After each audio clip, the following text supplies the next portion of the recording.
Hello friends, डेनी classes में आपका स्वागत है। दोस्तों, राजस्थान के लोक देवता हम पढ़ रहे हैं। पिछली क्लास में हमने राजस्थान के लोक देवताओं में से गोगा जी पढ़ लिया था। हम पंचपीर देख रहे हैं। पंचपीर में हमने सबसे पहले गोगा जी के बारे में अच्छे से अध्ययन कर लिया था। आज हम पंचपीर में पाबू जी के बारे में अच्छे से अध्ययन करने वाले हैं। और जैसे पिछली क्लास में हमने ट्रिक्स के साथ देखा था, वैसे इस बार भी पाबू जी को भी हम ट्रिक्स के साथ अच्छे से लेकर चलेंगे ताकि आप कभी इसको भूलो नहीं। तो चलिए दोस्तों, शुरू करते हैं। दोस्तों, पाबू जी की बात करें तो पहले पाबू जी का जन्म देख लेते हैं, उसके बाद पाबू जी को ट्रिक्स के साथ हम पूरा कंप्लीट करते हैं। दोस्तों, पाबू जी के जन्म की बात करें तो 1239 ईस्वी में कोलूमंड जोधपुर में पाबू जी का जन्म हुआ था। आपको ध्यान रखना है, 1239 ईस्वी में कोलूमंड जोधपुर में पाबू जी का जन्म हुआ था। अब बात करते हैं पाबू जी के पिता, पाबू जी की माता, पाबू जी की पत्नी के बारे में। उनके बारे में बात करते हैं। एक ट्रिक आपको याद रखनी है, ज़िंदगी में कभी भी आप पाबू जी के माता पिता पत्नी का नाम नहीं भूलोगे। आपको बोलना है पाबू जी के बाबूजी धांधली कम प्यार ज़्यादा करते हैं। आपको ध्यान रखना है कि पाबू जी के बाबूजी धांधली कम प्यार ज़्यादा करते हैं। दोस्तों, ये ट्रिक्स इसलिए हैं कि आपके अच्छे से याद हो जाएं। अगर आपको इनको अदरवाइज़ लेना है तो अदरवाइज़ इनको मत लेना, पहले बता रहा हूँ। फिर भी आपको अदरवाइज़ ही लेना है तो मैं तो ये बता रहा हूँ, जहाँ आपको अच्छा लगे वहाँ पढ़ लो। कोई ज़रूरी नहीं है कि यहीं से पढ़ो, अदरवाइज़ नहीं लेनी है। एग्ज़ाम होगा तो आपके याद रह जाएंगी, इसलिए मैं आपको ये ट्रिक्स बता रहा हूँ। पाबू जी के बाबूजी धांधली कम प्यार ज़्यादा करते हैं। धांधली से हो जाएगा धांधल जी राठौड़, और धांधल जी राठौड़ होंगे पाबू जी के पिता। पाबू जी के पिता हो गए धांधल जी राठौड़। पाबू जी के बाबूजी धांधली कम से हो जाएगी माता कमल दे। पाबू जी की माता का नाम हो जाएगा कमल दे। पाबू जी के बाबूजी धांधली कम प्यार ज़्यादा करते हैं, और प्यार से हो जाएगा सुप्यार दे।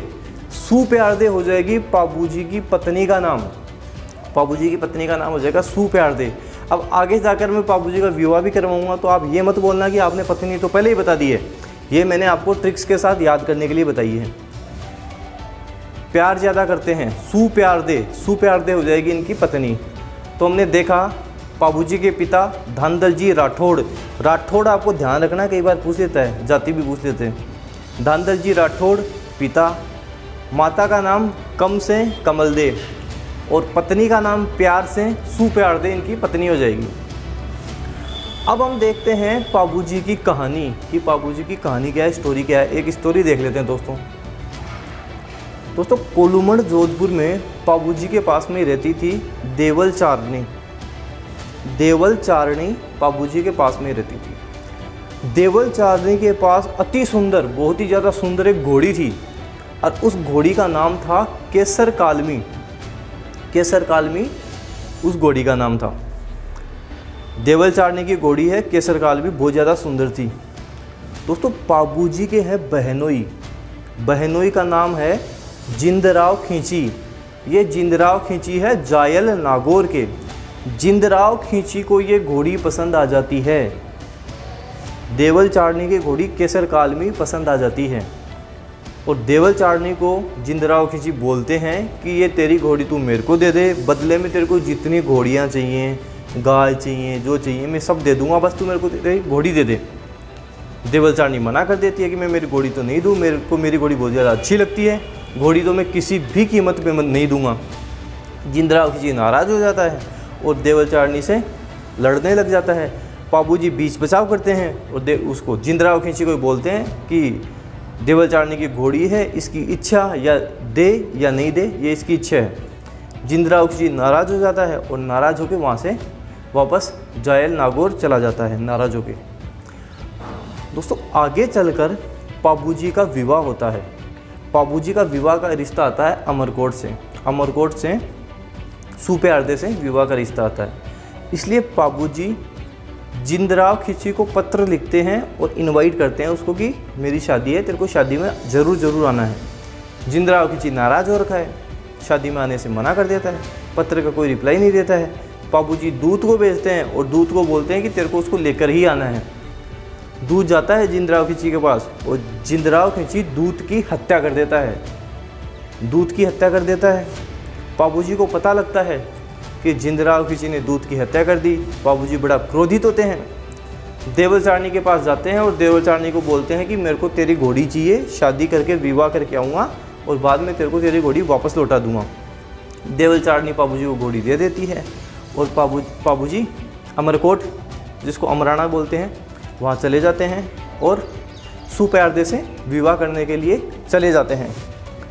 जब जिंदराव खिंची को पता लगता है कि पाबूजी देवल चारनी की घोड़ी लेकर गए हैं, देवल चारनी ने मेरे को घोड़ी नहीं दी, पाबूजी को घोड़ी दे दी, पीछे से जिंदराव खिंची देवल चारनी के पास पहुंच जाता है और देवल चारनी की गायें ये सब चुरा लेता है, गायें चुरा लेता है, मारपीट भी करता है देवल चारनी के साथ और वापस लौट जाता है। देवल चारनी भागी भागी पाबूजी के पास जाती है और पाबूजी को 3.5 फेरों में ही उठा लेती है। दोस्तों आज भी मारवाड़ में जो पाबूजी को मानते हैं वो 3.5 फेरों में ही विवाह संपन्न होना मान लेते हैं। 3.5 फेरों में पाबूजी को देवल चारनी शादी से, विवाह से, फेरों से उठा के ले आती है।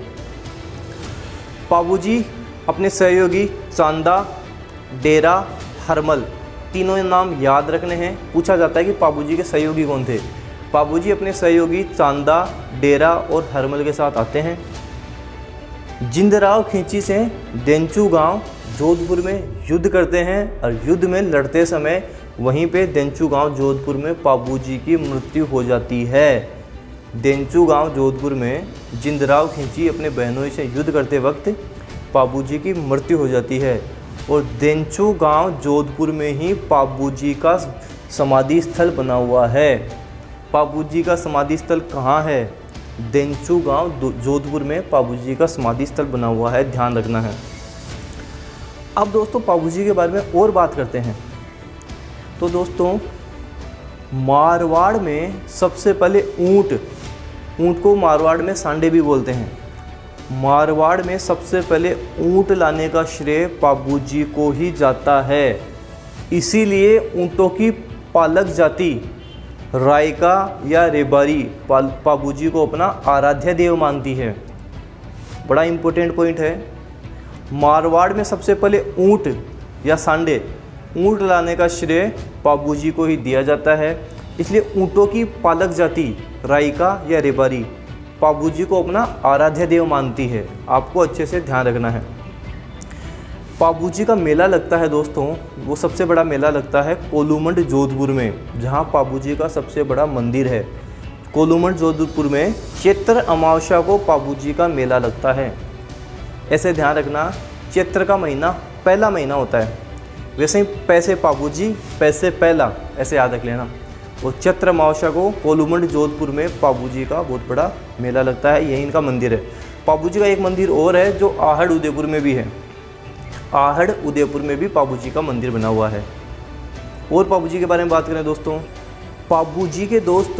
पाबूजी के पावड़े गाए जाते हैं और ये माठ वाद्य यंत्र के साथ गाए जाते हैं।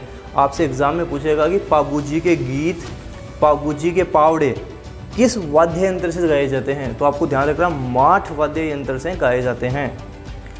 पाबूजी की जो फड़ बाँची जाती है वो रावण हत्ता वाद्य यंत्र के साथ बाँची जाती है। पाबूजी की फड़ रावण हत्ता वाद्य यंत्र। फड़ क्या होती है? एक रेजी का कपड़ा होता है। जैसे पाबूजी की फड़ होगी ना, तो पाबूजी की फड़ में रेजी का कपड़ा होगा, उसके ऊपर जैसे ऊँट हैं, ऊँटों के चित्र बने होंगे, गायों के चित्र बने होंगे। क्योंकि मारवाड़ में सबसे पहले ऊँट लाने का श्रेय हम पाबूजी को ही देते हैं, इसलिए पाबूजी की जो फड़ बाँची जाती है वो रावण हत्ता वाद्य यंत्र के साथ बाँची जाती है। एक दोस्तों पाबूजी की पुस्तक है जो जिसने लिखी थी, उनका नाम है आशिया मोड़जी। इस पुस्तक का नाम है पाबू प्रकाश। एग्ज़ाम में पूछा जाएगा कि पाबू प्रकाश पाबूजी के जीवन के ऊपर पुस्तक है, पाबू प्रकाश किसने लिखी थी? तो हमें आंसर करना है आशिया मोड़जी ने पाबू प्रकाश लिखी थी। अब बात करें, मैंने आपको बोला था कि पंच पीर हैं, इनकी मुसलमान भी पीर मानकर पूजा करते हैं। तो पाबूजी की पूजा कौन करते हैं दोस्तों? तो आपको ध्यान रखना है कि मेहर जाति के मुसलमान पाबूजी की पूजा करते हैं। ये था पाबू जी के बारे में सब कुछ, सारी डिटेल।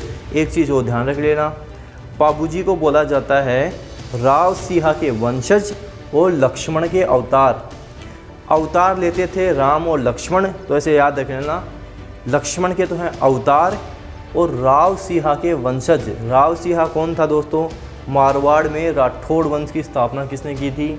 राव सिंह ने की थी। ये आपको ध्यान रखना है। एक बार वापस पूरा देख लेते हैं पाबू जी के बारे में हमने जो पढ़ा। पाबू जी का जन्म 1239 में कोलूमंड जोधपुर में हुआ था। मैंने आपको बताया पाबू जी के माता पिता पत्नी के नाम ट्रिक्स के साथ कि पाबू जी के बाबूजी धांधली कम और प्यार ज़्यादा करते हैं। धांधली से धांधल जी राठौड़, कम से कमल दे माता, प्यार से सुप्यार दे हो जाएगी इनकी पत्नी। मैंने बताया राव सिंह के वंशज हैं और लक्ष्मण के अवतार हैं पाबू जी। फिर मैंने पाबू जी की स्टोरी बताई आपको, जो आपको अच्छे से ध्यान रखनी है। फिर हमने बात करी मारवाड़ में सबसे पहले ऊँट लाने का श्रेय पाबू जी को ही जाता है, इसलिए ऊँटों की पालक जाति रायका या रेबारी पाबू जी को अपना आराध्य देव मानती है। पाबू जी का सबसे बड़ा मंदिर कोलूमंड जोधपुर में है, जहाँ चैत्र अमावस्या को मेला भरता है। पाबू जी का दूसरा मंदिर हमने आहड़ उदयपुर में देखा कि आहड़ उदयपुर में भी पाबू जी का मंदिर है। पाबू जी की जीवनी पाबू प्रकाश, यह पुस्तक आशिया मोड़ जी ने लिखी थी, ये हमने देखा। फिर मैंने आपको बताया कि मेहर जाति के मुसलमान भी पाबू जी की पूजा करते हैं। पाबू जी के पावड़े माठ वाद्य यंत्र के साथ गाए जाते हैं। पाबू जी की जो फड़ बाँची जाती है, पाबू जी की फड़ रावण हत्ता वाद्य यंत्र के साथ बाँची जाती है। ये सारा का सारा पाबू जी के बारे में है। आपके एग्ज़ाम में लगभग जो क्वेश्चन बनेंगे पाबू जी के यहीं से बनेंगे।